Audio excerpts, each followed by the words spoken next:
Name one bill that can expand the middle class by millions overnight. Check.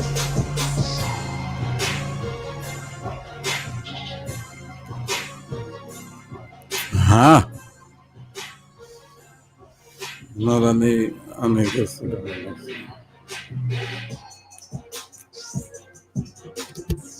Check. Uh-huh.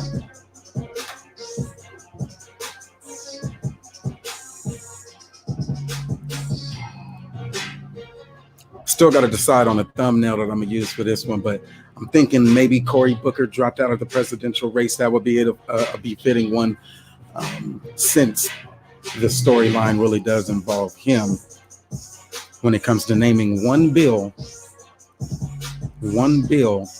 that could expand the middle class by millions overnight. Roundabout way we're gonna get to it, but a little bit that I'm gonna show you, and a hell of a lot more than I'm gonna tell you. So let's get into it. So first and foremost, as expected, like the video. That way the analytics can be sent out. Let me make sure I got my screen good here. Okay, is that the one we need? Did check, and check.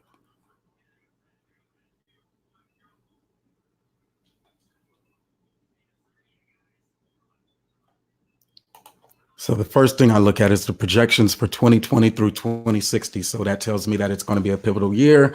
2020, it's also the year that the U.S. Census Bureau will be running again and getting that calculation and then making their assessment, therefore, important, right? So 2020, what happens in 2020 sets the pace for the next 40 years, meaning that whatever hits that ballot to be voted on will have significant impact for the next 40 years.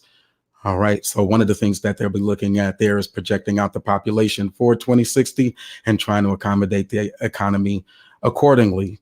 And that comes to the products that we have in our stores and our markets and such, and as well as housing and even employment. So by 2060, Hispanic Americans are projected to account for about 1/3 of the total U.S. population. The tables present Census Bureau middle series projections published on May of 2013. So that's old data about 7 years ago. That data has to be refreshed to take a more accurate account, but I'm pretty sure they didn't miss it by too much. When they look at the Black population for 2020, they're looking at 44,810,000. And that's where a lot of the conversation is on pro-Black. What are you considering Black? When you look at all of the different racial and ethnic groups that they've taken into account, it's white, Black, American Indian, Eskimo, and Alouette. All of those three are together. Asian and Pacific Islanders are together at about 20 million.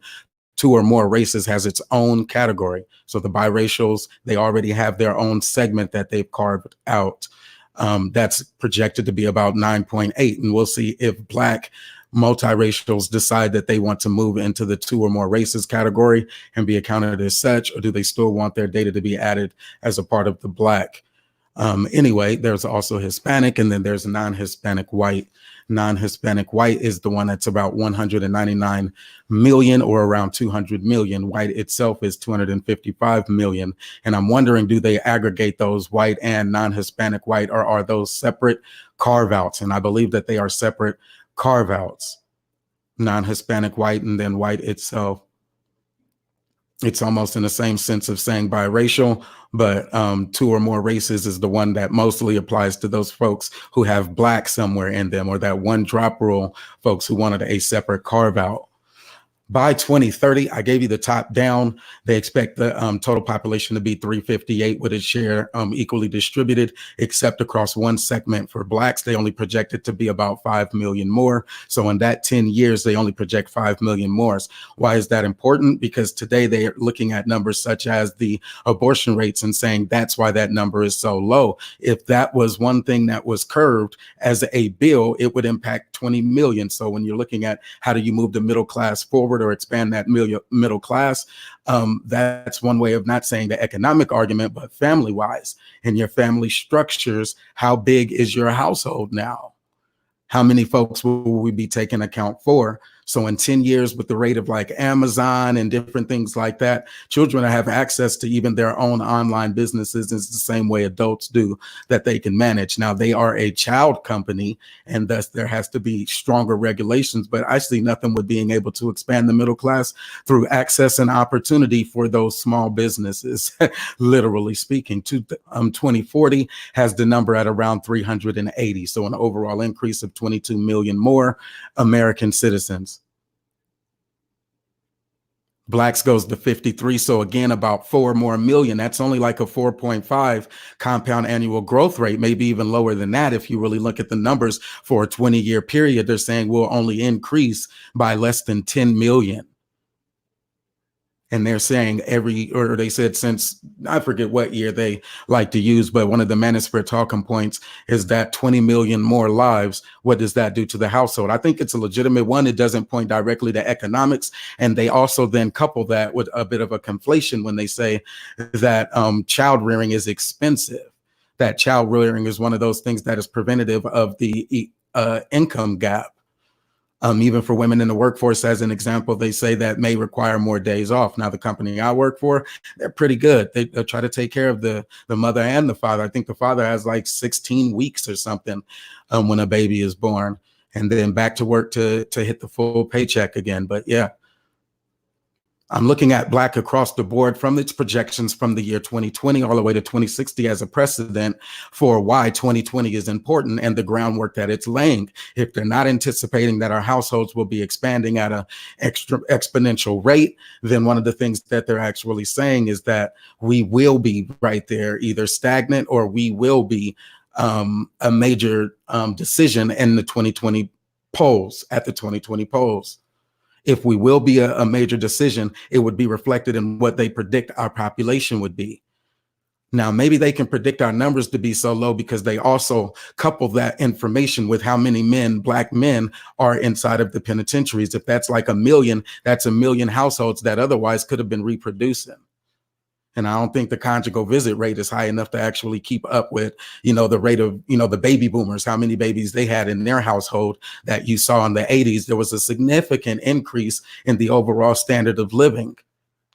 So for those babies born from those baby boomers and such, so late 70s or early 80s, and then all the way to like the 86 and such. And then many of those baby boomers, the women in that generation, like my mom, just imagine if they had like 5 years, they were 5 years or 6 years younger. They were either with boomers or old baby boomers themselves. And so that's that intergenerational sexual selection that happened. And if that sexual selection has been curtailed by mass incarceration, then that is something that has to be addressed even on the ballot. What do you do with those men? What do you do with those households? If you really want your economy to thrive and to flourish, they have to understand and leverage the true potential economically that is still invested or uninvested in the minds of our youngsters who can operate these businesses. Same way they order from Amazon, they could be on the other end of that. But it seems like the Black household has been subjugated to perpetual and an endless state of consumerism rather than ownership. And for that reason, I think that it's restricting our economy from its true potential just by looking at those numbers in general. Now, how many different talking points did we really address with just that one long rant? Well, you're looking at the single mother household, you're looking at the single father household for African Americans, and you're seeing those numbers. How do their incomes fare in the job market for the salaries? If you use like Glassdoor and you take them, what quantile would they fall in? What quantile do those women, single mothers, fall in? What quantile for their job? Whether it be a CN, I think there was a brother who logged on who said he was a CN and he had fought and got full custody of his child, and said he had to even fight. He's one of those ones whose children are going to grow up in this era and just might select, instead of using Black on the census, they might select 2 or more races. And so that number will be adding up. And it'll be looking, even if they did have the potential, let's say in the positive, let's affirm the positive that they make it within the top 25th or the top percent, the top quintile.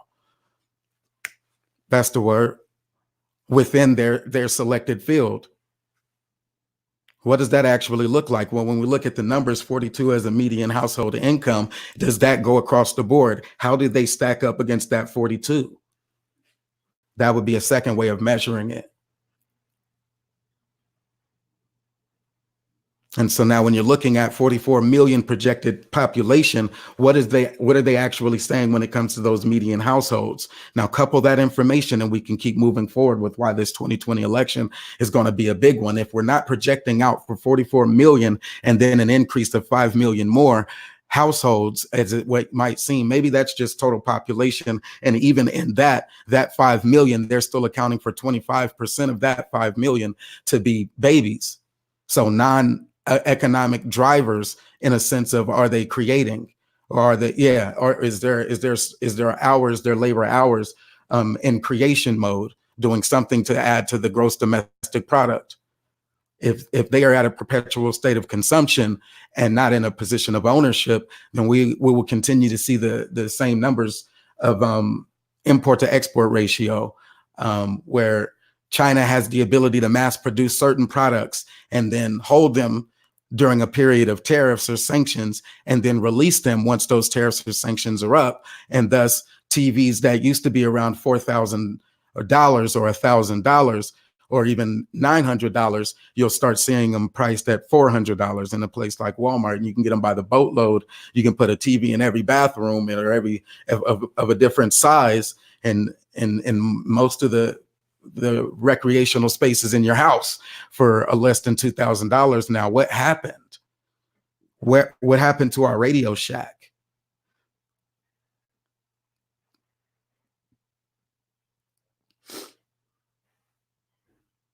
Then again, that new era, the youngsters, when I'm saying in 2020, and then in 2030, that 25% of those households that may be kids, that's 10 years. So they're at the age of a 10-year-old. Now you have to ask yourself, how many different technologies do 10-year-olds today actually interact with, and how much time do they spend interacting on those technologies? Are they primary consumers of data? Or are they delivering content? Are they delivering information? Are they delivering commerce and products? What is their actual contribution? In fact, there are some where they're productively downloading information. And then there's often times where they're actually contributing in live spaces and such. Like YouTube is one that if it's not live during, it still has, I'll say, legs in the form of intellectual property through music in that sense.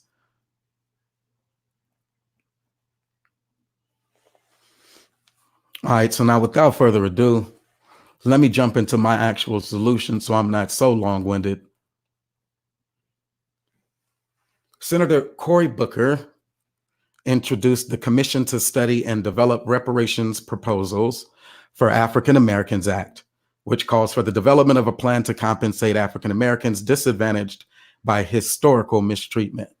Government Track Insider is the source.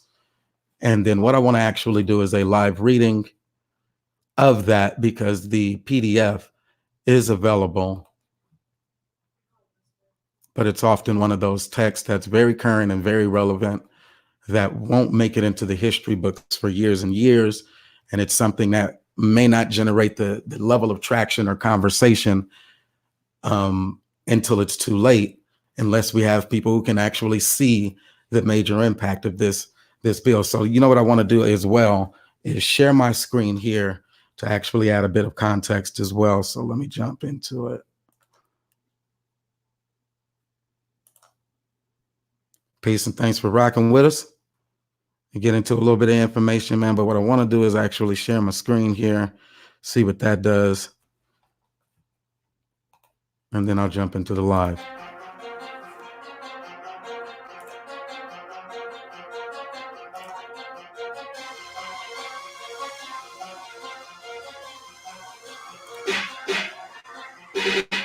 All right, let me see what that size looks like.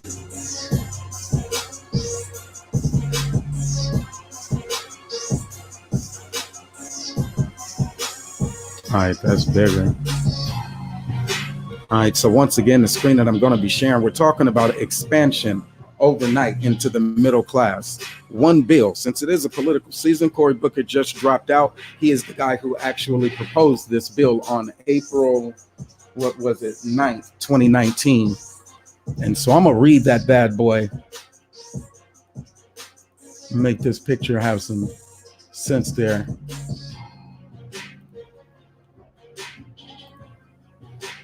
To address the fundamental injustice, cruelty, brutality, and inhumanity of slavery in the United States and in the 13 American colonies between 1619 and 1865, and to establish a commission to study and consider a national apology and proposal for reparations for the institution of slavery, its subsequent de jure and de facto racial and economic discrimination against African Americans, and the impact of these forces on living African Americans, to make recommendations to the Congress on appropriate remedies and for other purposes. 116th Congress, first session. In the Senate of the United States, April 9th to 2019, Mr. Booker introduced the following bill, which was read twice and referred to the Committee on the Judiciary. A bill to address the fundamental injustice that I have just read, be it enacted by the Senate and House of Representatives of the United States of America and Congress assembled. Section 1 of the short title, this act may be cited as H.R. 40, Commission to Study and Develop Reparation Proposals for African Americans Act. Findings and its purpose. In Section 2, findings. Congress finds that approximately 4 million Africans and their descendants were enslaved in the United States and colonies that became the United States from 1619 to 1865. The institution of slavery was constitutionally and statutorily sanctioned by the government of the United States from 1789 through 1865. Slavery that flourished in the United States constituted an immoral and inhumane deprivation of Africans' life, liberty, African citizenship rights, and cultural heritage, and denied them the fruits of their own labor. The preponderance of scholarly, legal, community evidentiary documentation and popular culture markers constitute the basis for inquiry to the ongoing effects of the institution of slavery and its legacy, persistent, systemic structures of discrimination on living African Americans and society in the United States. Following the abolition of slavery, the United States government at the federal, state, and local levels continued to perpetuate, condone, and often profit from practices that continue to brutalize and disadvantage African Americans, including sharecropping, convict leasing, Jim Crow, redlining, unequal education, and disproportionate treatment at the hands of the criminal justice system. And as a result of the historic and continued discrimination, African Americans continue to suffer debilitating economic, educational, and health hardships, including having nearly 1 million Black people incarcerated, an unemployment rate more than twice the current white unemployment rate, and an average of less than 1/16 of the wealth of white families, a disparity which has worsened, not improved, over time. Music.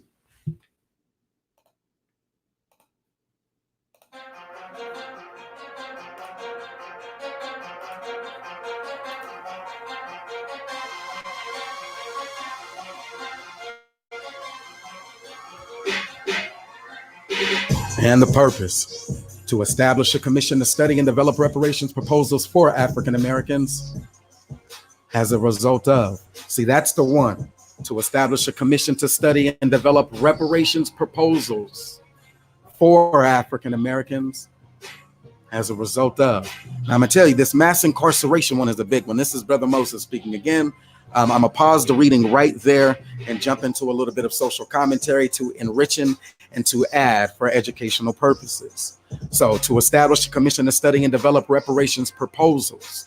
That to me, I can give you information about the anti-lynching struggle that is still to this day something they do not want on their books, and thus then opening up cases where there were those race riots where they brought mobs to the Black sectors of community of American civilization, and they focused that mob violence on distinct Black folks, Africans in America, or African Americans, or Negroes, coloreds, however they were labeled based on the census, those areas and the bodies that were in mass graves. Declarations of war instituted, perpetuated, or even condoned by the American government against those Black bodies. Race riots, and the lynchings that occurred and the families that it impacted and the descendants that are still alive and facing the similar mind state legislatively today. But for the sake of simplicity, we can round this down to consider a pallet to be exactly $100 million. We'll just put the extra $800,000 aside and have ourselves a party with it. With all this money sloshing around, who's going to miss that $800,000? Now, what you see on your screen is the man standing next to a pallet that is $100 million. Now, 90 of those, $1,120,000 is instantly middle class overnight. 90 millionaires, and you're just now at $100 million. You're not even at $1 billion yet.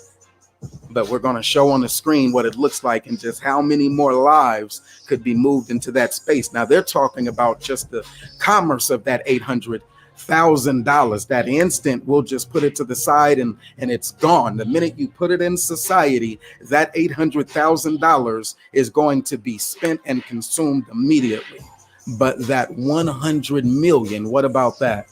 What about that with the creation of the 90 millionaires overnight? They move into that household. How do you do so? There is a solution here. But my job is first on here just to establish a bill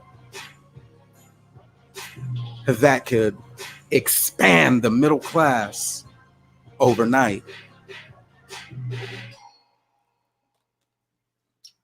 And so since the music dropped, that will be my cue to move back into the live reading of HR 40.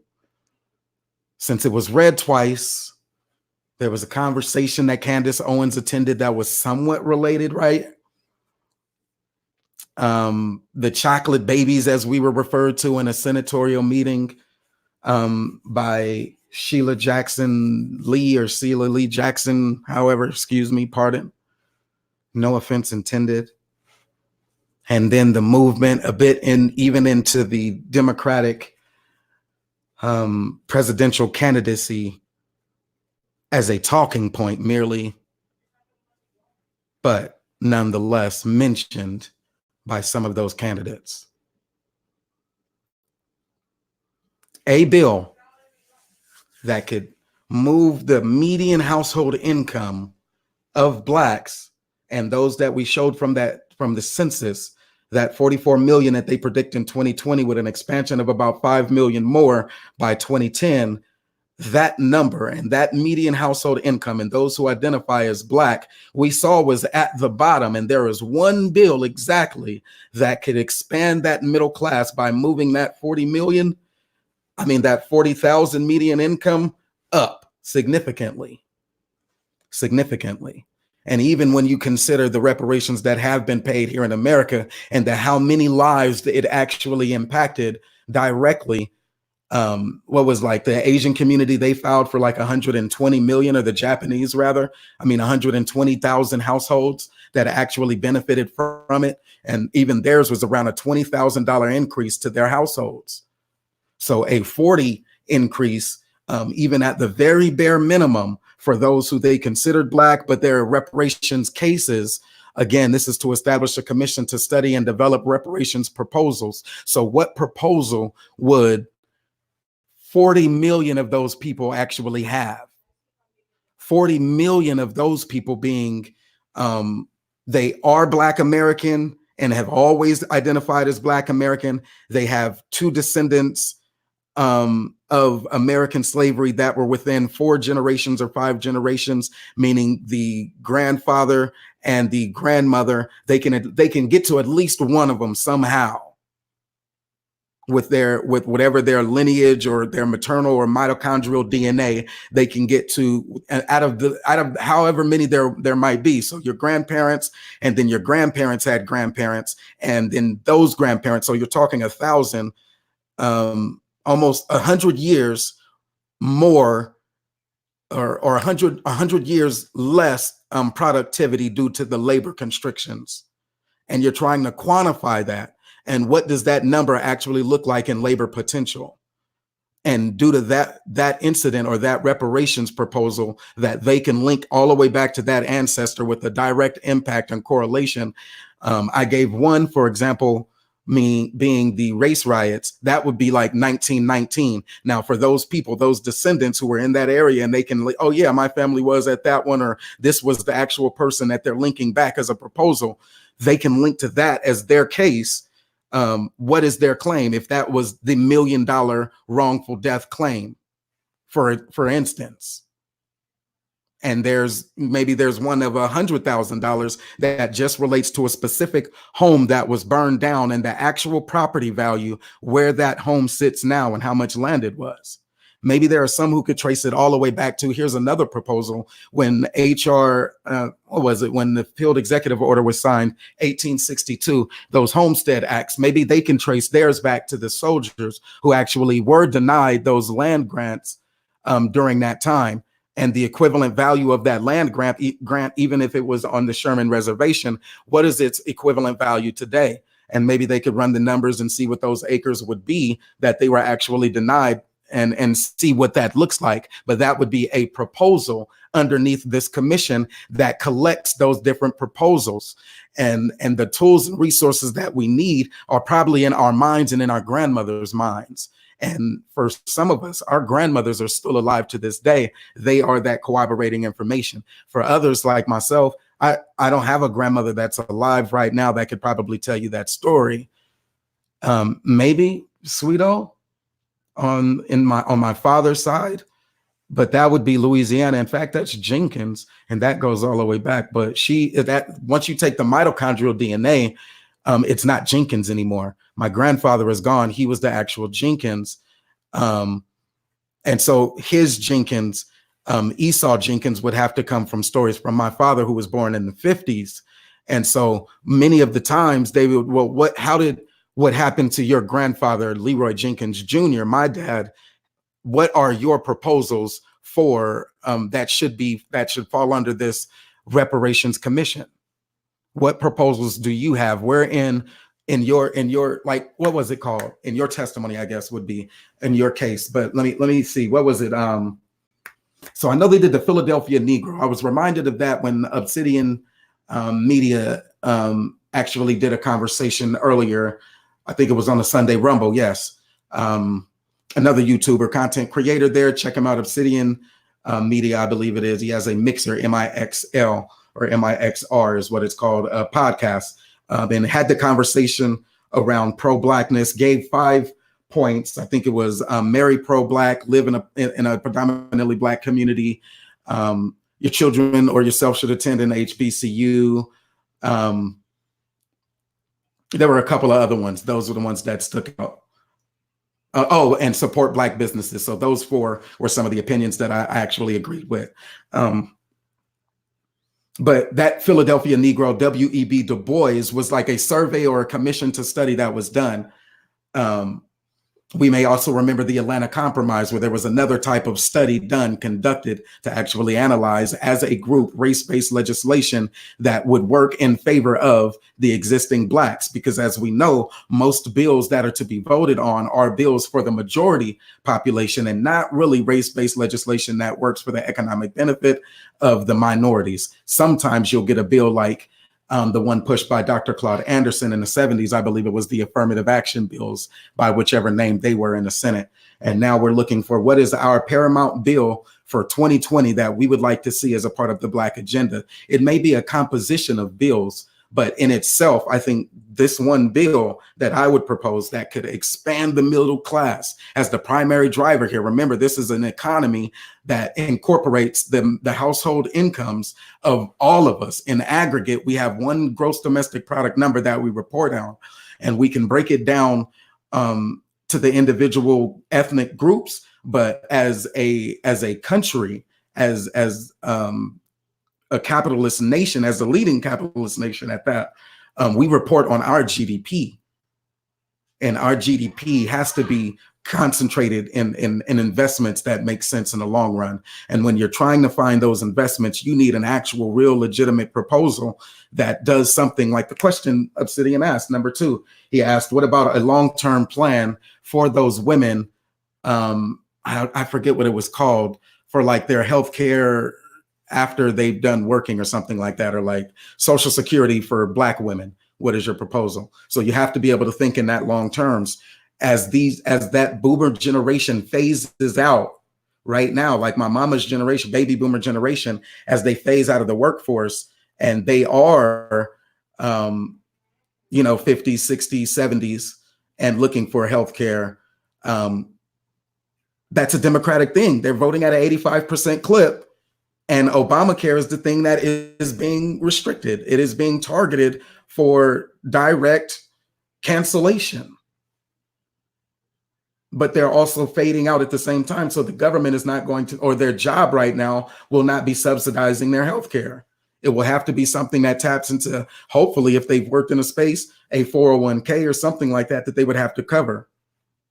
Now, I think the thing that was struck in was that individual mandate.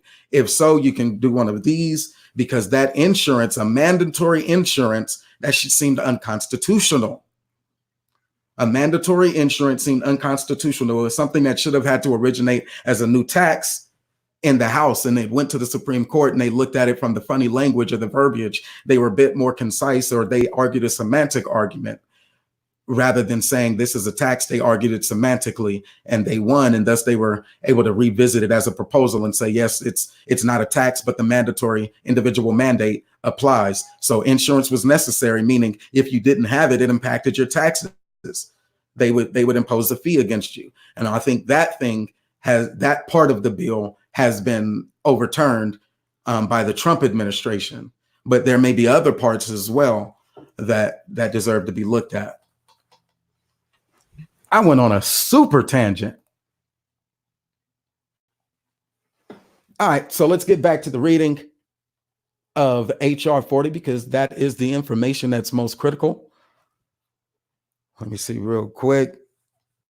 Make sure we got at least one rocking with us. If at least one is rocking with us, then I believe the information is critical. And if not one, then it may be critical for somebody in the future. So appreciate that. It is 5:03. So give me till about 5:10. I will drop the link in the chat and we will go. I'm just asking a question. We'll get into a little bit of conversation about it afterwards. But name one bill that you believe can help expand that middle class by millions. And you can use millions in terms of population, like I started with the United States Census, or you can use millions in terms of dollars. I used it also as I equivocated, or I ran into my rant about millions of households that could actually, or I showed the millions on the picture on the screen. What does that millions look like?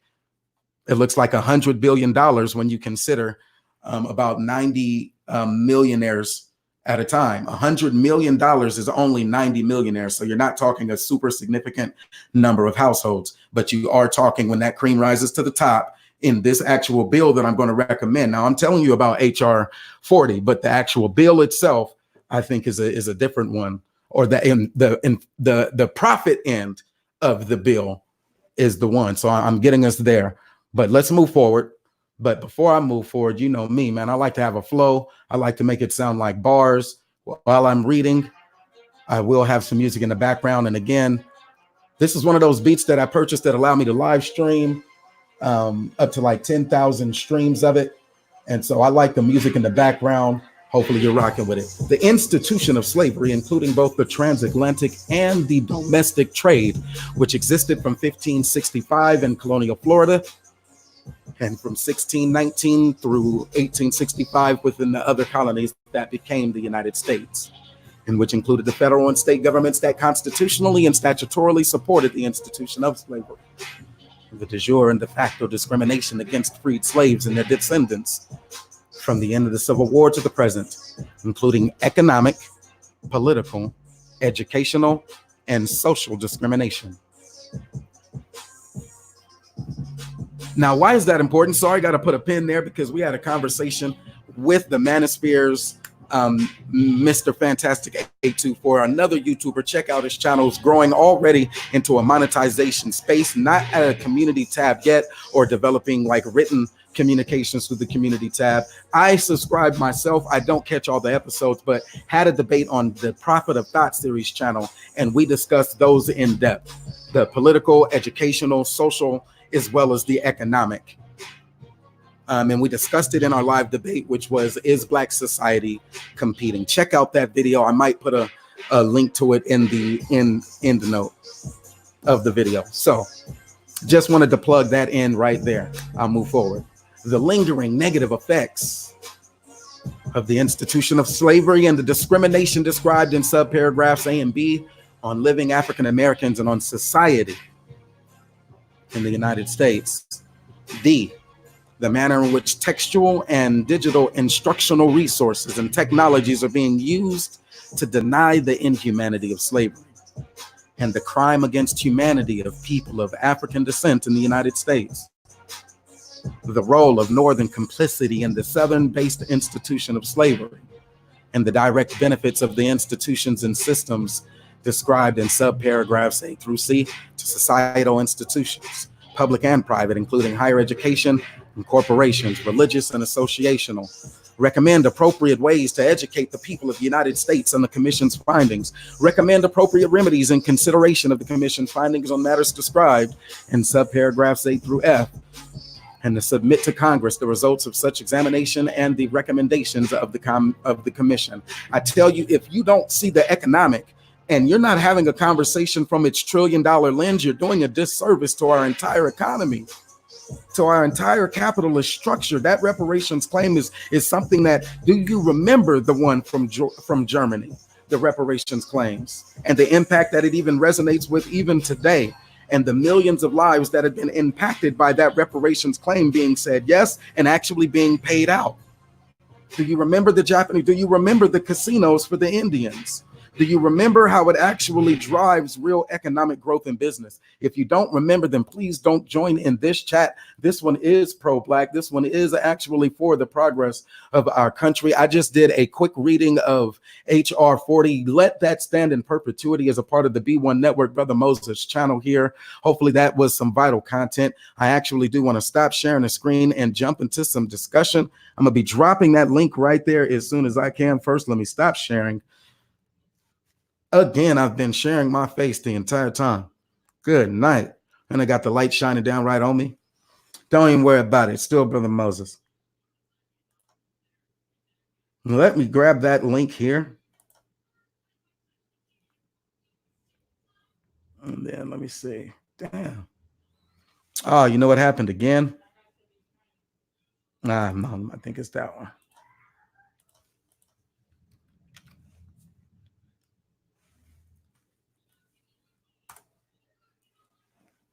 All right, so let's see here. We got a couple of folks that are rocking. Hopefully they can add and contribute to the conversation. If not, I will close this one down shortly. I did send a request to ABL, who did ask me what time I would be going live. Said about 5 o'clock, so we're about 10 minutes from that. Let's see if Brother ABL decides to join. Again, ABL, Anthony Bryan Logan, another bigger YouTuber, mid-sized YouTuber, I would say.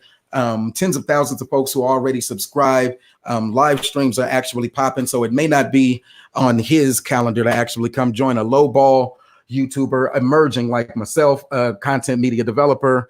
But if so, that would be a blessing to get some content from the other side. Again, everything's on the table right now, including the Booker dropping out. Mike Tyson did something funny, says that his kids aren't interested in dating Black or in the Black experience overall. That was interesting. And then Janelle Monáe said she no longer considers herself woman, but would rather be referred to as non-binary. That was something else that stood out to me that's happening in the world, other than politics, other than me talking reparations. I got my guy here, Cerulean Gray, another YouTube content, I would say, developer, number of platforms that I've had the privilege of having a conversation with.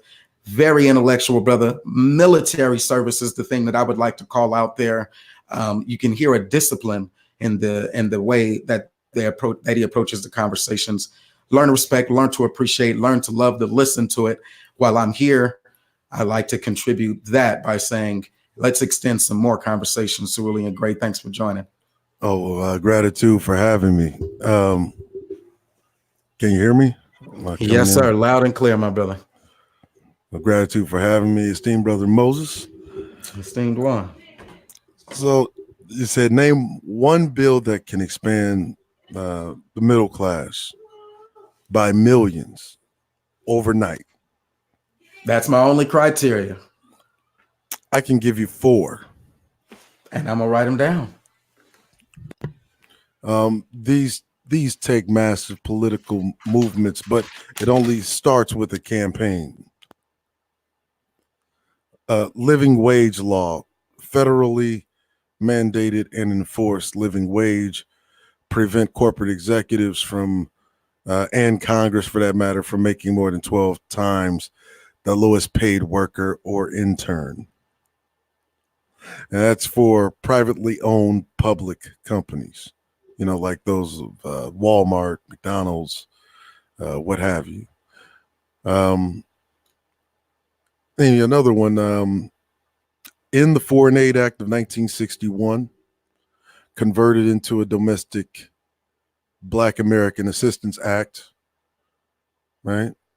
A federally regulated state land bank redistribution act for Black Americans. Do you know how much land your local state land banks actually have? See, if you deprivatize the housing, energy, telecommunications, those land banks are holding on to thousands of acres of property, some much of which is already developed. One of the problems that we have, the Black community, lack of wealth, resources, opportunity. Owning property puts you on the fast track to wealth. It actually puts you literally on a direct, almost overnight path to the middle class by owning property. And with, say, a federally regulated state land bank redistribution act for Black Americans, that actually literally virtually doubles Black middle class overnight.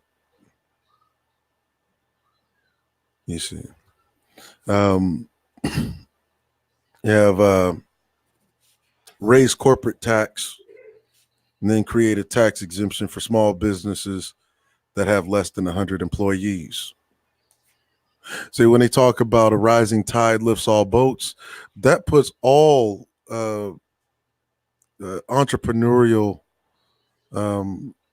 self-starting kind of individuals that want to break into business, that puts them all on a level playing field.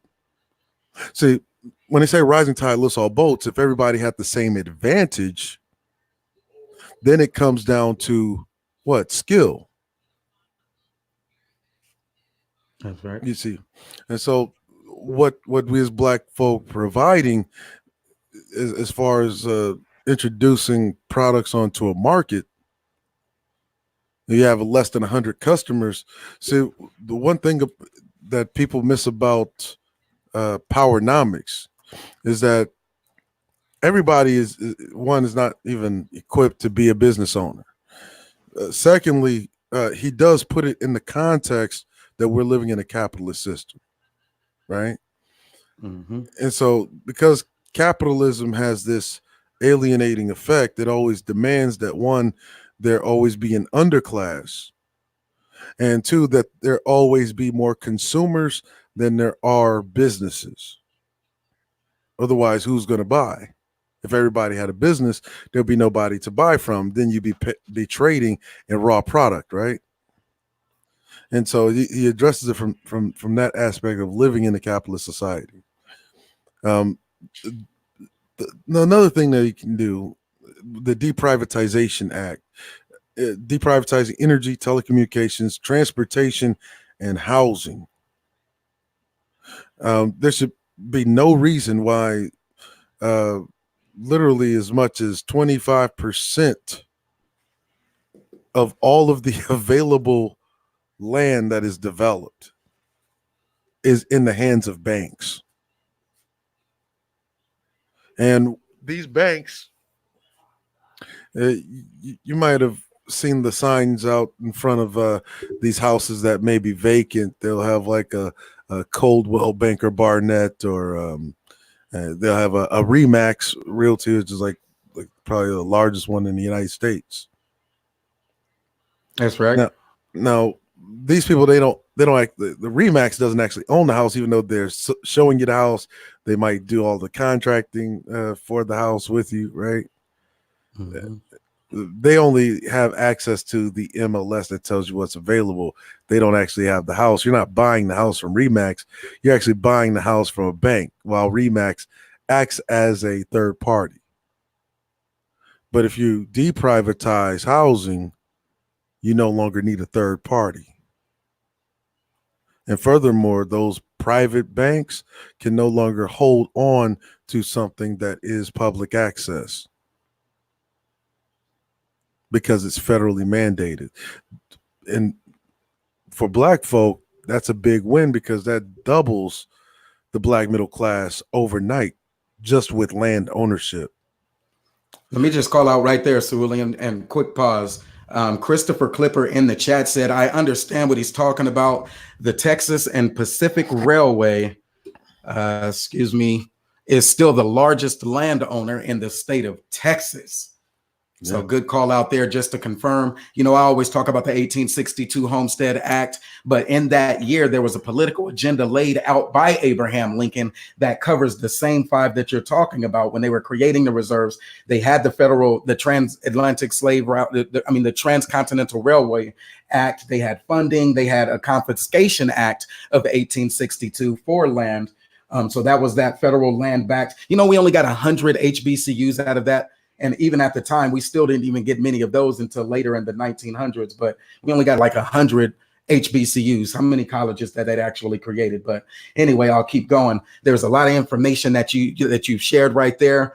In just your 5 bills that you put out there, somebody in the chat confirmed that one and even linked it back to the era that I was talking about, which is the Commission to Study and Develop the Reparations Proposals. That's 1865. And most of my streams, I've talked about that period, because if there's one bill, it would be this one. And I can tell us how we move even further into making some of those claims work. But appreciate that, brother. Go ahead. Didn't mean to cut the bill. And the last one, which I was saving for last, which is the obvious one, which is reparations. Reparations, which is an immediate redistribution of wealth in this country, decalcifying it, freeing it up so that America can pay its debt to the only group of people it owes a debt to, which is us. That's right. You see, also because of this trade war that's going on, war is always a good time to get a lot of things passed. If you notice, a lot of the major bills that has happened, they've always been during a time of war. Go back to third wave feminism. Why did third wave feminism so easily pass, or rather suffrage? Well, they were at war.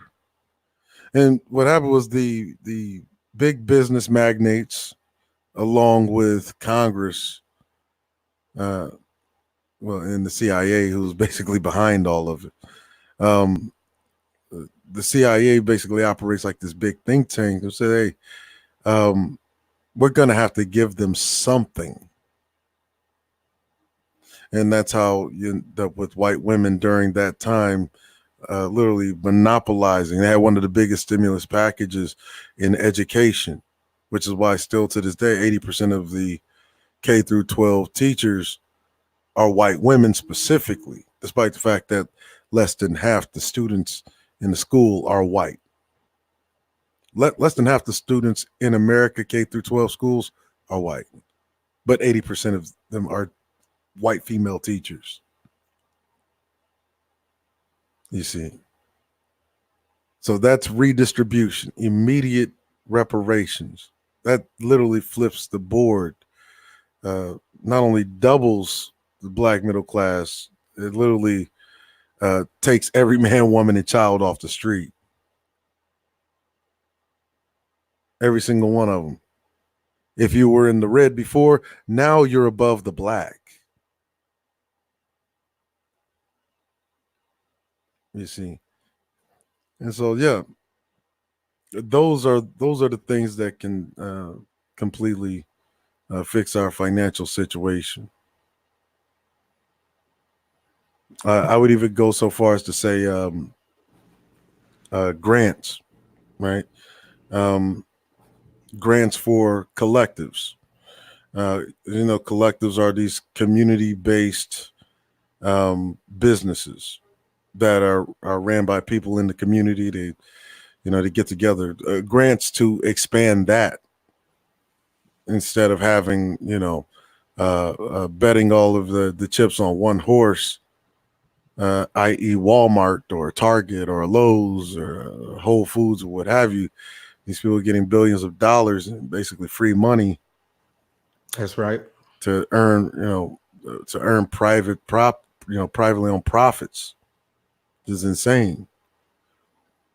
But if you enforce a corporate tax, a large corporate tax, in which you do a 1/3, in which so the top corporate executive cannot make more than 12 times the amount of his lowest paid worker, and then 1/3 of his profits are taxed right off top.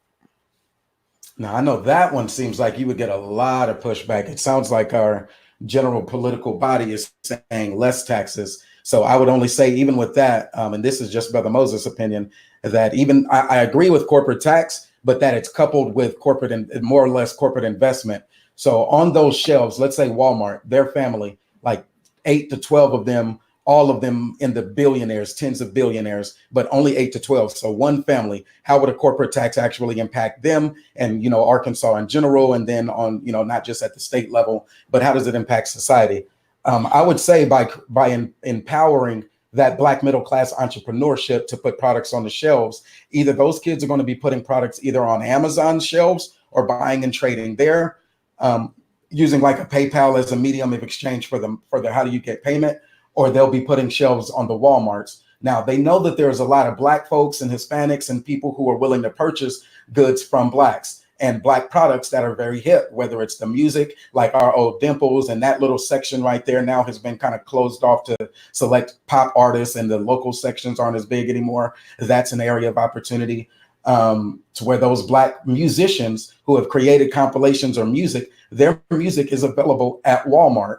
That's it's not just a tax on one end where they think that they're going to be losing money, but now their shelves can actually carry products that Black folks would want to consume. So for me, but what if I told you areas for it? Go ahead. But what if I told you that actually used to be the law in America? That actually was the law in America before the Federal Reserve Act of 1913. That is why, even beyond 1913, as the law wasn't really dissolved until after the chicken in every pot, after the Great Depression, that dissolved it. And then what happened whenever America escapes the Great Depression, dissolves the living wage law, America goes into a Second World War. And thus begins military-industrial complex.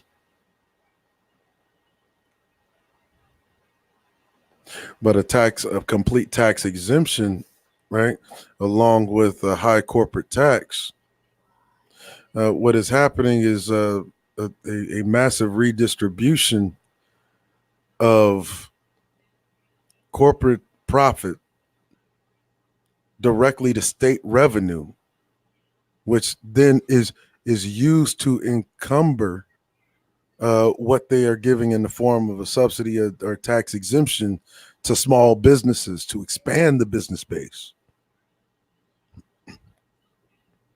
And it also comes in the form of the grants, because that's what they're going to be doing with the tax revenue. So they get the corporate tax 1/3 right off top.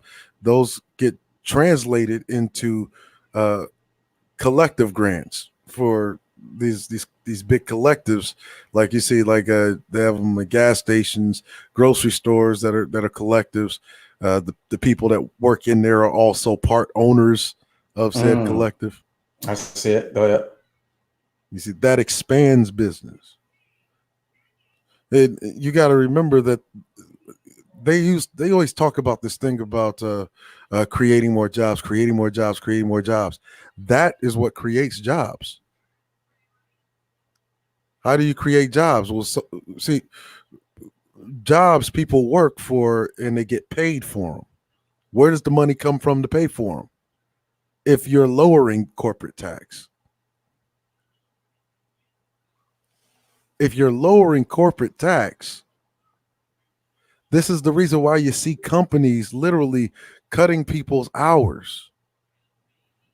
Or if they have, or if they there's a salary job, they come in at lower salaries than they did 10 years ago. I think the way that it can be spent, though, is that it's not actually lowering the tax because we're actually increasing your revenue. So you get it in the very top line anyway. Go ahead. So I know they like to wait for the taxes is the amount that they take out, that the government takes out. But I'm saying when it comes in as revenue, then they're still taking, we're adding more than we're actually subtracting. So the federal government can subtract. Like I know in many cases, if a black man is incarcerated, that is subtracting from his actual labor hours or what he's actually generating, and whether it was salary, income, or even a rent, because now he's the property of the state. And so that's an automatic negative on his potential. But when he's out, he's at least working. And when he's working and he owns real estate and he has access and opportunity in other areas, non-discriminatory practices, policies, things like that, he can invest in his children, his wife, education, things like that. Any of those different areas, or even we see increase. In a proper, like the way the prison system works now, in a proper prison reform, the only one that Black Americans should accept is turning over or deprivatizing prison, turning over all these prisons into the hand of the local states. Not only that, but in the convict leasing programs, like what they do for putting out California fires, or making IKEA furniture, or hammering Vermont license plates. Right? You're in that. Deprivatize it. Put it into the hands of the states. Right? That way, whatever labor hours are worked by said prisoner as he pays his debt to society, it is the individual states that generate the revenue off of his labor, where his family actually is. You see, his or her family actually is. You see, and that's a good idea too. Great Black Shark, is to tax the churches. They've already literally destabilized them with 501c3, and in destabilizing them, what they did was they created basically a money pit for capitalistic exploitation under religious auspices. Tax them. You see, because that actually increases revenue. And increasing revenue actually means the government can, or has the finance to actually create more jobs, or empower willful entrepreneurs to create jobs for themselves in the form of grants, tax exemptions. The way we have it right now is reversed. All these tax breaks going to these mega corporations. It actually should be the reverse. If you want the bulk of America's business sector is small business. So why would you lower tax for companies that have more than 100 employees, more than 500 employees, while your general business sector, which is the grain and fat of your business sector, are literally paying the same rate? In fact, they're seeing regular incremental increases every year. How do you incentivize people to create businesses for themselves? Uh, the AOL effect. If you remember AOL, back in the day, they used to send everybody out the discs, right? And the discs would have free internet time, right? All this free internet time, free internet access, right? For I don't know, it's like 100 hours or 300 hours or something like that. Now, with a business or a policy change like this, it's like reintroducing AOL in the form of small business incentive, tax exemption. You're not paying for access to break into business. You have incentive to go into business for yourself. You see? And let's just say you are offering a phenomenal product. Incentivize them the same way they incentivized Apple, same way they incentivized Microsoft, Walmart, Lowe's, anybody else.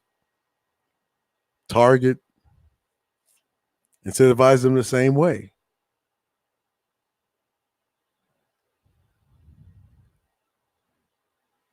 But this way, they actually are able to make it to a competitive position to actually compete with a Walmart or a Lowe's or a Whole Foods or a Target or a Home Depot.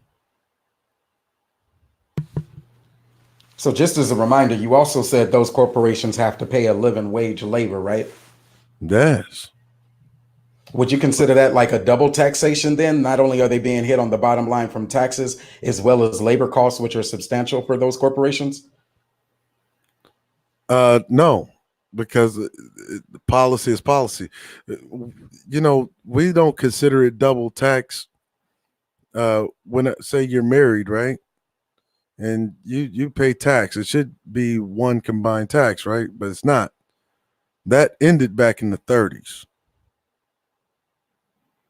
Your wife gets taxed as an individual, just like you get taxed as an individual. Say you and your wife both work. She gets money snatched out of her check. You get money snatched out of your check. But at the end of the year, you very well may end up owing taxes because of your combined household income.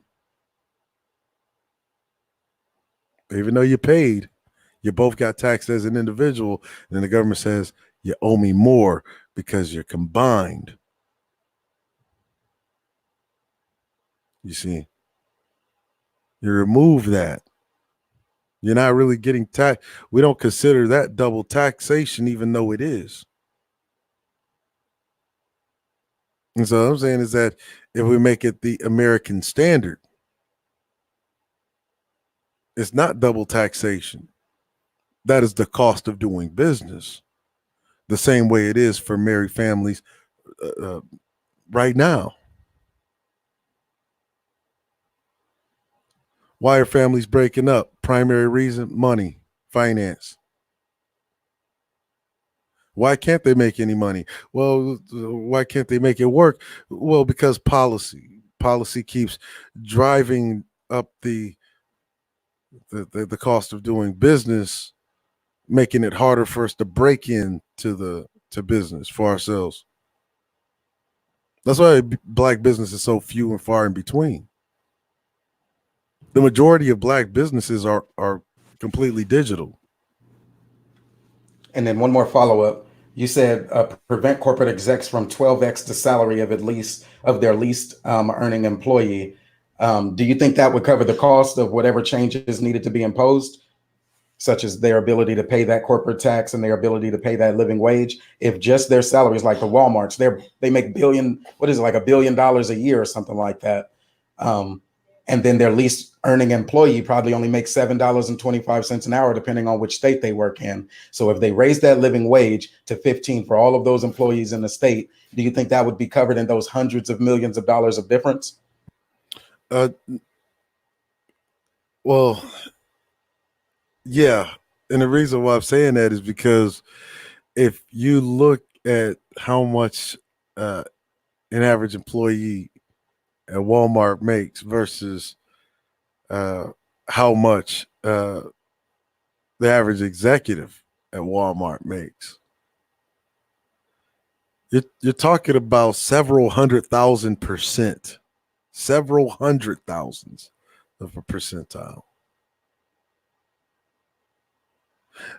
But the thing is why 1/3 profits off top. It's because the 1/3 profits go immediately back in the system. Because what you're really trying to do is expand the small business base, which is basically the meat and bread, the grain and fat of America. Now, what happens if we continue lowering taxes, right, for the rich and keep lowering corporate tax, right, all the way around? What do you think happens? America has to come to depend on the large corporation. But what happens when that large corporation flattens out, like say a Kmart or a Circuit City or a Blockbuster? Well, what you have is another problem where you just created more unemployment, more unemployed people. Or like I say, the Radio Shack, that one's important because we have those brothers who like to keep talking about STEM, STEM, STEM. Man, our gadgets and electronic division been phased out. Where you been? Go ahead. Well, to be honest, I'm not actually against increases to military. And the reason why is because, okay, if the Army has made it their goal to create more STEM professionals, technicians, and engineers, right? Why would I encourage a kid coming out of high school to go and get a STEM degree, which he has to compete for a grant for, probably with a foreign national who's here on like a H-1B visa or some kind of other educational visa, who likely came over with his own resources? Why do that? Not actually send them to the Army. Say, yeah, do 3 years, get your STEM certificate. After 3 years, 4 years, get the hell out. And because a STEM degree is like the 21st century tradesman, which is where it's all going, he can actually go to work for himself. And now he's coming into an economy where when he starts working for himself, because he has less than 100 employees, now he doesn't come in with the burden of taxation on the immediate end, which is why the majority of businesses literally fail in under 5 years.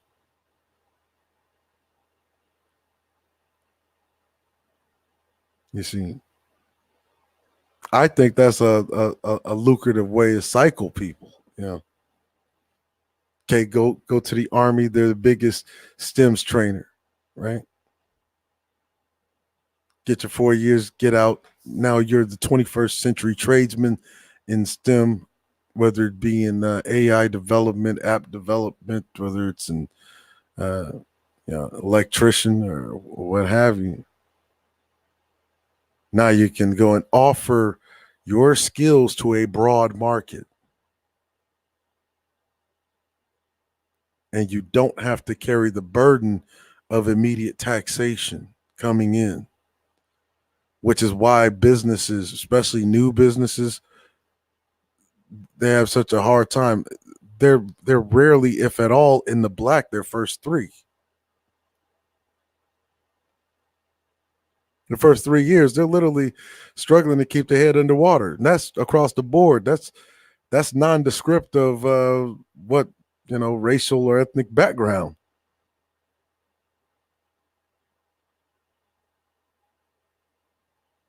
But it creates an incentive to say, hey, I can go into business. And what it does is create such a level playing field. Now it just comes down to raw skill. And if you had that Army STEM training, which America has been spending $2.5 trillion to, create the next generation of STEM professionals, you're coming into a like that golden opportunity, kind of like the Telecom Act of 1996. Man, so just listening to you speak, man, it put a vision in my head as well. And now I know this is a microcosm of our overall number, but I was looking at the 5 million increase in predicted population for the blacks, for our black family or extended family, pushing that number to almost 50 million by 2010. And so because of that number, I used that 10 years. And so what should happen in the next 10 years being what's on the agenda? Listening to what you were saying, here's the idea. And I think it covers all 5 points, or the 5 points that I see here. It's a grandiose vision, but military service, 10 years paid for by a couple of ways, raising a corporate tax, and then what else did it cover? Because it's 10 years, that's enough time for what they say. You get the GI Bill benefit, but for housing or whatever it is. Yes. Title VII. So that's covered under the Federal Land Bank Redistribution Act for Black Americans. So they would qualify for that. Deprivatization of energy, transportation, housing, telecommunications.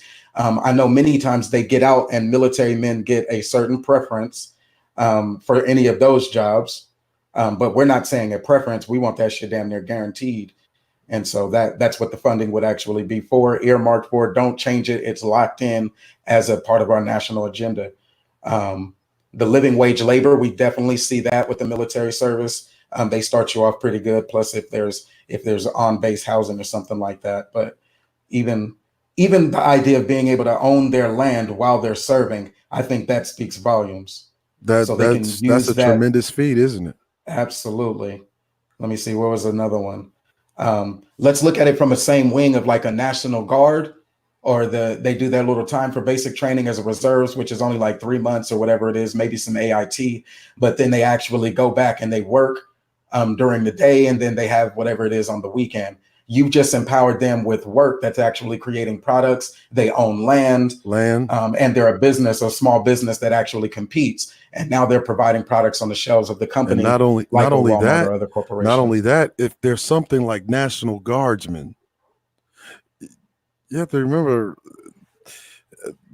we actually pay a lower premium on tax in the military because a lot of the other things are paid for, right?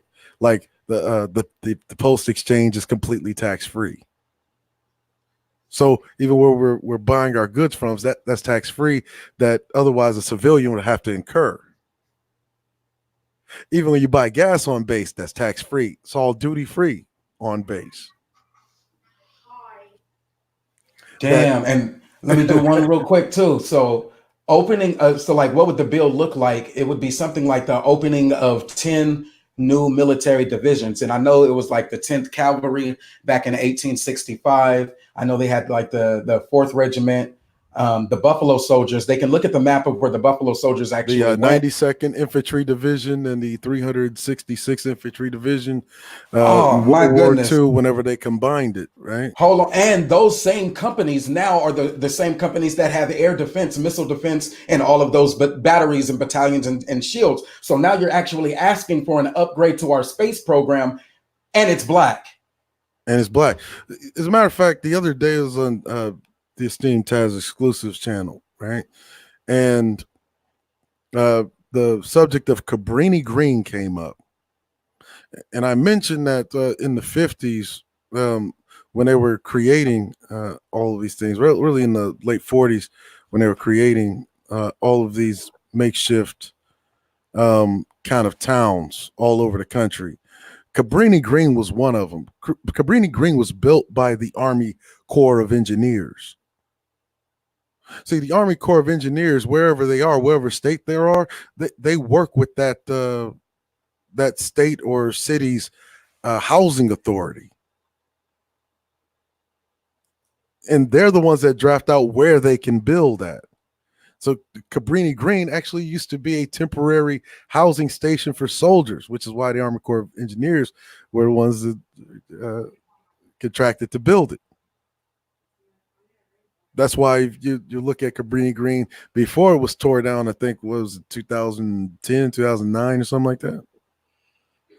And you go to your average military base, you go to Fort Hood, Fort Bragg, you could go to Norfolk, and Cabrini Green looked exactly like you were walking into one of the various military bases around the country. Now that's a hell of an infrastructure spending bill. I like the plan altogether. I can see one vision of it. Like I say, once we have the conversation, it's out there, it's in the air. Let it manifest. Can you do me a favor? Can you do me a favor real quick? I just want to show you something, right? I want you to look up Army Corps of Engineers, Chicago, Illinois, and I want you to see exactly where that station is at. Will do.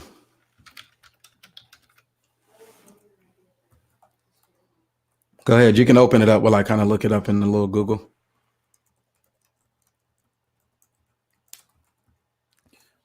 Where they are at is it connects to several districts. And you can go to their actual website and you can see what projects they do and have done. See, because back before it was named Cabrini Green, it was actually called something else that they built on top of it. There was actually an affluent, not so much affluent, but it's where they pushed all of the blacks and whoever else at where they built Cabrini Green at. But it was called something else before the war. Yeah, their website threw me for a quick loop. Go ahead. I'm listening now. But yeah, I just want you to look what exact location are they at, and look where its placement is. You see, they literally came in with like bulldozers. They flattened this thing out, 70-something acres. And once it's said, it's done. That's what happens when the federal government mandates and enforces. That's right. And that's why even with the Land Bank Redistribution Act, that's why it has to be federally mandated and enforced. That's even why the living wage law has to be federally enforced. Deprivatization Act of telecommunications, transportation, energy, and housing must be federally enforced. And get this. See, I'm a big thinker. So there is a billionaire who is suing his court cases all the way up to the Supreme Court justice.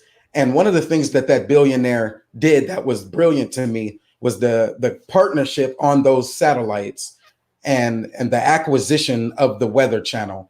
Why? Because this disaster relief bill is always going to continue to be funded. Risk from natural disasters will always be there. And you have a brother who's right there at the forefront of the ownership in that space, satellites. And why does that matter now with what we're talking about? We're talking about those forts, or those like Fort Hood and Fort Bliss, and those spaces were still connected to the Buffalo Soldiers in the early 1800s, where they needed those satellite locations. I remember even one of them was flying the first planes, like when they were competing with the Wright brother, they were flying the first planes as visual, trying to chase down, who is it, like Pancho Villa or somebody like that. It's a story of the American story, but now we are into the space of satellites, and you have a brother with the Weather Channel, and now you're talking about equipping a next generation of people with the skill set to develop and deploy that type of technology, mass production, like Henry Ford's automobile. But to be able to launch and deliver on those goals strategically, I think it's a national security imperative. So you get that one on my ballots. What is it? Territory Relief Act was something that was huge from Elizabeth Warren. So because of the similarities there, where she's talking about territories impacted by natural disasters, they have the option to terminate their debt if they meet a certain requirement. I think that that's really still talking about the disaster relief bills, and that is an emphasis going forward. How can we respond? And now what you're suggesting, how can we be more proactive? So with those satellites and Weather Channel and all of those different amenities and tools, we're better able to even direct traffic in the form in the existing or live state of emergency. And I think that has very profound sentiments. I just wanted to make sure that I was calling that out there, that what you're saying still aligns with some of the political things that are on right now. I think they're select because you're still able to deliver it from that Black first perspective and say, now I'm gonna show you how even just removing your racial discrimination can grow our economy, our middle class. I mean, it's a heated conversation. We could continue it forever. I do want to stop right there. My wifey did come in, so that was about all that I had. Any last words as I close out? I was waiting for Brother Strap. He was putting his daughter down, but I'm putting her to sleep, rather, excuse me for the language. No offense intended. But any closing arguments right now, or any closing points? Definitely like the 5. I only asked for 1. So you're an overachiever there, and all of them make sense. There's one bill or one vision that I can see from it. And then I know that I know that only one section of that would be for military folks, the forming of that school or that place where STEM is the focus for soldiers. And kind of like how I see it, they would be like National Guard. So the making of bases, I would call the first base Fort Walton, and it'd be right outside of Arkansas, and they can do everything. I know, like JSOC or Joint Security, and learning all of that, not just the shit that they're doing at Fort Polk and Fort Gordon with communications, but actually revamping that in a bigger form. And no, not all of the sites would need to be disclosed, but the funding for it and the bill that we could vote on and actually see our name on, if that said Black, and it was all of that laid out right there, I could see that vision, and I could see that being an easy yes and getting bipartisan support. How would they argue against having more military bases that specialize in STEM, cybersecurity, national security, disaster preparedness, all of that shit, and having 10 of them? Whew, that's better than just saying, well, let's start with 1. No, 10, that's a good number. I can see the millions of folks who could be impacted, and even into the 2030, 2040, all the way out to 2060, how that has longevity as a political bill. So I thank you for meeting me at my caliber of conversation. I'm gonna let you get the last word, and then we're out of here. B1 salute. So go ahead, Cerulean Gray, I'll let you take it out. Thanks for joining me once again. But yeah, because the thing is that I always like to stress is that when we talk about Black problems, we always have to address them from a policy standpoint. To address them from any other standpoint doesn't really make any sense, and it's not only disingenuous and dishonest, right, but it's counterproductive to any kind of goal that we are trying to set politically. We're literally working against ourselves. Like I heard a conversation, do we deserve reparations? That's a really emotional kind of way to frame it. Do we deserve it? Like you don't deserve this. Like, well, let's take your emotions out of it. It's what's owed. But there's this other thing that they talk about, the black business aspect. This is why I said the tax exemption is so important. There's still so many Black folk that will espouse black business like a prosperity gospel, not even understanding what they're saying, right? I seen I think it was a Facebook post. There was a guy, I think he was a South African guy, He said, uh, guys, can we please all start selling? No, selling. Said this jobs narrative is not the right one for our people. Every black family should at least be owning a business or selling something on the side. I've been preaching this narrative for years now. Guys, let's all have a side hustle. Now, this guy is like from Johannesburg, South Africa. And it really speaks to the political ignorance of our people, because this really kind of addresses things from a behavioral standpoint. Oh, you don't own a business. Oh, it's because you're lazy.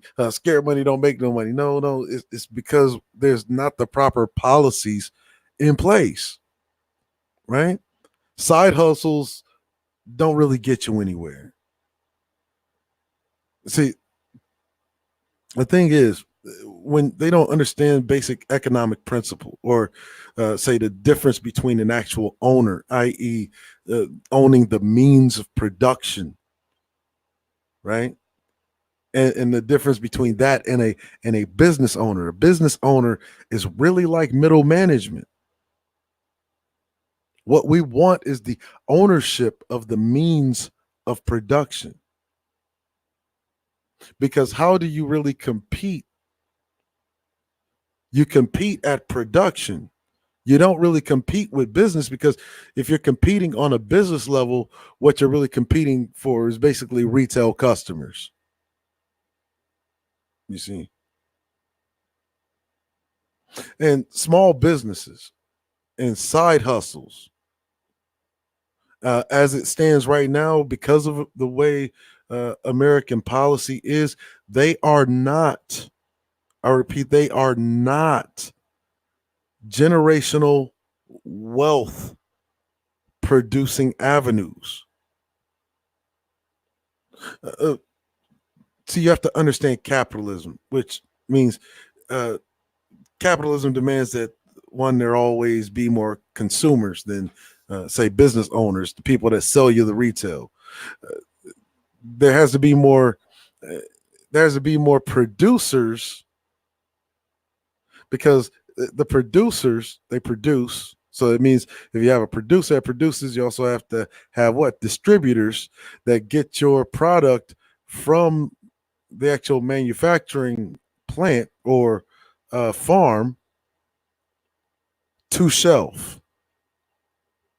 And then it's at that point, that point of sale, the shelf, that's what a business owner is. The business owner is actually the end user in the overall business, or the overall distribution cycle. So if every black family was a business owner, we'd actually be deeper in debt, because the cost of doing business goes up as businesses saturate the market. And because they saturate the market, they decentralize the currency flow. This is the problem that we're having now. This is why Dr. Claude Anderson mentions in his book, the black dollar only stays in the community for a couple of hours. Well, what he's talking about is centralization and decentralization, because all of these other groups, they have their businesses. Like, for instance, take, in the white community, they have their place that they go to where the money is captured at one central location, something that all white people do, right? With black businesses, they're not centralizing hubs. The only place that we have like that is the black church. That's right.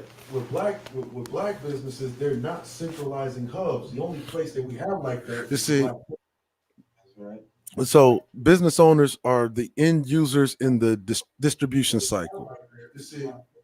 Would be even deeper in debt if every family, if every black person was a business owner, we'd be in deeper debt, because the cost of business goes up as you actually create more competition. Why does the cost of business go up? Because of decentralization of currency flow. Money is generated by centralizing the points of sale, which is why you have the Walmart effect, right? The Walmart moves in, it's a bigger, it offers more, it offers the same thing that 20 mom and pop shops offer. So it's a bigger point of sale, and there's more variety. And so what happens is the Walmart effect. Well, these mom and pop shops over here, if they don't learn how to merge, right? Then you got to close down each individual business, which works for who? It works for Walmart. You see, so it actually it digs us deeper into the hole. The points of sale.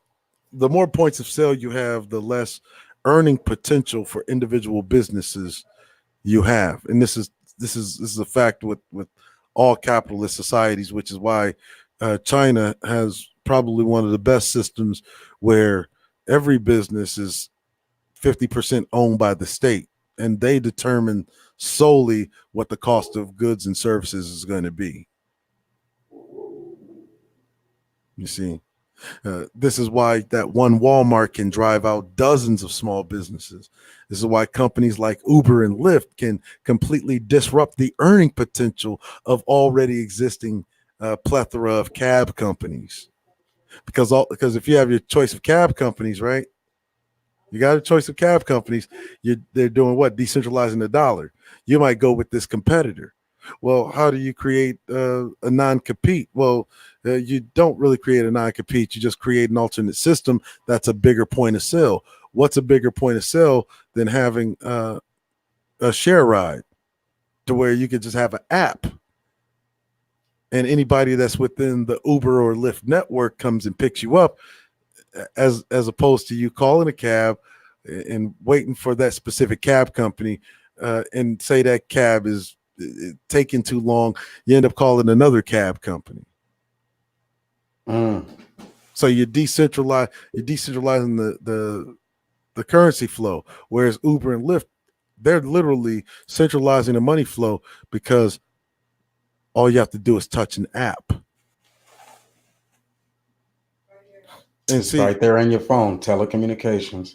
Right there. That's why telecommunications has to be deprivatized. This is also why companies like Amazon and eBay, they have disrupted the earning potential of brick and mortar stores as it is. I don't have to leave my house, 24-hour shipping. Bam, it's right there. I just literally saved a trip to Walmart. You see? Mm-hmm. So I'm disrupting currency flow by having more points of sale.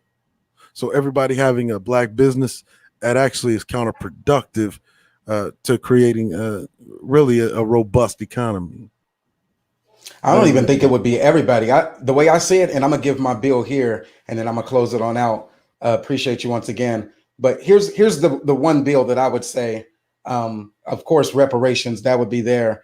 My funding mechanism, that's similar to like the living wage or the corporate tax increase. Mine's is still the takeover of the medical marijuana or the marijuana industry, legalization in all states and reform.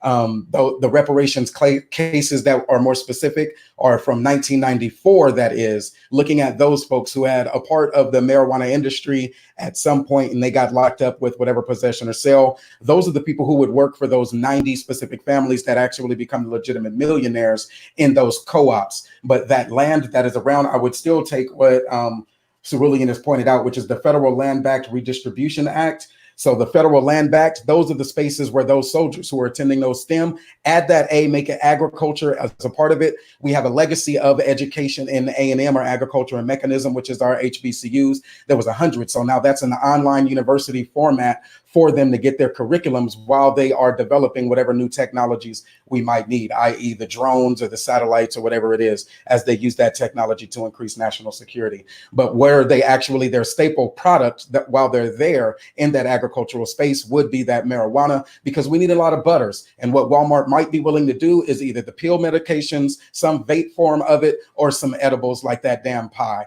And so you have to put products on the shelves in order for it to compensate whatever their loss losses would have been in Well, taxes. first there's So something. that's Well, huge. first before that, we have to get to the point of the one ending of the RICO law, right? Two, Absolutely. rescinding third strike, that third strike policy, that horrible 3 strikes law that's still in effect. And then 3, deprivatizing agriculture. That definitely would help because by deprivatizing agriculture, now you're in the realm where you're getting rid of, say, for instance, Colorado 64. Colorado 64 is basically the bill that they use to regulate weed in Colorado. That was drafted by the Marlboro Company. That's right. So big tobacco, which is already responsible for the millions upon millions, even if you take it all the way through the same transatlantic slave trade, this era that they're referring to, those were still millions of people who were impacted by those tobacco families. And now that prohibition finally being lifted into the hands of those transatlantic slave workers and their descendants who had already cultivated that skill set, those crops in a similar form. It was tobacco. Then marijuana is much more of a beautiful plant. Its cultivation process is much more clean and beautiful. Even to this day, even with like High Time magazines in Humboldt County and like in Colorado, they have prime examples of how you make this thing work overnight. See, I think where black folk get the legalization of weed thing mixed up is that, and I'm just going to keep it on. Smoking weed has little to no benefit, but recreation, like a pastime of vices, like smoking cigarettes, right? Where you want to break into it, see, this is where we get back into owning the means of production. Deprivatizing agriculture, ending things like Colorado 64. Now you want to expand agricultural base for marijuana, let it be industrial hemp. And even the Navy used that. And you give grants to private, specifically black. See, that was where Alabama got it wrong. They didn't say black farmers. Specifically, and Virginia black definitely didn't choose farmers. See, because there was that whole thing with weed being used as reparations, right? I've heard it. I said a funding mechanism, but it isn't my reparations. My reparations is separate. And in fact, my reparations is what actually allows me to succeed in my funding mechanism or within my industry. Yeah, so you deprivatize agriculture. Black farmers get grants and tax exemption for growing industrial hemp. You see, kind of the same way that the Homestead Act gave whites the farming equipment. That's right, and much more. 160 acres, equipment, and training. It was a race. It was like however many slaves you got even more land. And then however much barbed wire fence you can put around, that's how much land that you can claim once they started actually running that race to get like 250 slaves. And then they were getting even more land for it, all the way up past 1862 and then even further. Oh, there were people awarding those lots. There were whites that didn't even own slaves that would just claim that they owned slaves just to get land. Just for the land grant itself, head of household. Man, that's huge. All right, bro. Let me close this on out. Appreciate it. Salute to the nation. Salute.